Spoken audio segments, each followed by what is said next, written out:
Salut à tous, j'espère que vous allez bien, bienvenue sur ma chaîne. Aujourd'hui je reviens vers vous avec une nouvelle vidéo, le crinkle cake. J'espère que cette recette vous plaira, c'est parti pour la recette. On va commencer par la préparation de notre sirop. Dans une casserole vous mettez le sucre ainsi que l'eau, vous mélangez légèrement et on va rajouter 2 petites rondelles de citron. On passe ensuite à la cuisson de notre sirop. Après 10 minutes d'ébullition, vous éteignez votre feu et le sirop est prêt. Pour cette recette, on aura besoin de pâte à filo, de beurre fondu ainsi que de pistaches.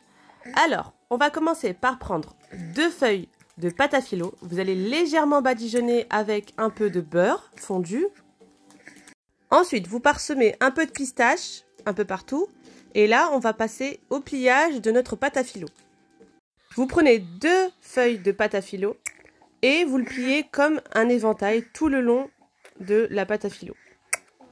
Ensuite, vous prenez un moule et vous placez votre pâte à filo dans le moule. Si la pâte à filo est trop grande, n'hésitez pas à découper votre pâte à filo pour qu'elle rentre parfaitement dans le moule. Je vous conseille de prendre un moule sans charnière. C'est ce qui va éviter l'écoulement des liquides que vous allez mettre dans votre plateau pendant la cuisson. Voilà, après avoir formé notre crinkle cake, là vous allez l'enfourner pendant 10 minutes à 180 degrés. Il nous reste un petit peu de beurre fondu ainsi que quelques pistaches pour la décoration. Après 10 minutes de cuisson, vous mettez le reste du beurre sur votre crinkle cake et vous renfournez pendant 10 minutes à 180 degrés. Là, on va passer à la préparation de notre mélange. Dans votre saladier, vous allez mettre les 2 œufs ainsi que le sucre et l'arôme vanille. Vous pouvez également mettre un autre arôme comme de l'arôme de pistache ou l'arôme de citron. Ensuite, on va y ajouter notre lait et vous allez bien mélanger. Et notre préparation est prête.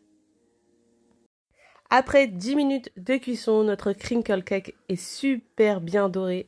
C'est ce qu'il nous faut en fait, il nous faut une belle coloration comme ça.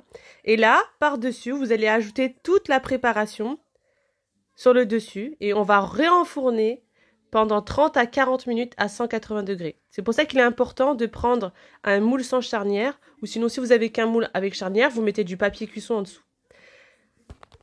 À la sortie du four, vous allez mettre tout notre sirop qu'on a préparé au préalable et vous allez parsemer avec un peu de pistache. Vous pouvez également le faire d'une autre manière, avec par exemple des cacahuètes ou avec des amandes effilées par-dessus. C'est comme vous le désirez. C'est une recette hyper simple et super bonne pour ce mois de Ramadan.